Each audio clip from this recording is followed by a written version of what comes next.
So we are going to explain how to change the type of sound transmitted by the bird repeller. So we go in the selection menu. The name of the menu is sound selection by pressing the select button. Then with OK we can select or unselect the type of sound. For example, it is synthesis signal for corvids. By pressing OK, the arrow is displayed.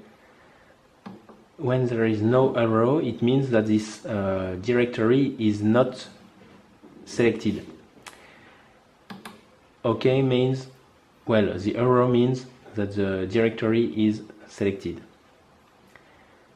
We can go on the second directory.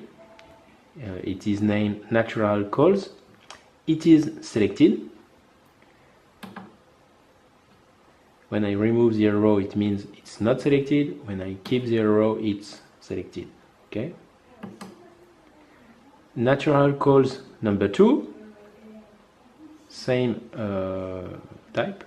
So it means it is selected, not selected. We can unselect it and go on the next directory. It's signal against starlings. We can remove it. We can keep the signal named discomfort. So it is a synthesis signal. It's kind of alarm. It's not very pleasant sound, but it's efficient. We can keep it. We can keep also interspecific. It's a signal against a large number of species. And we can remove seabirds. So it's an example. We are advising to keep the maximum number of sounds in order to keep the best efficiency of the system.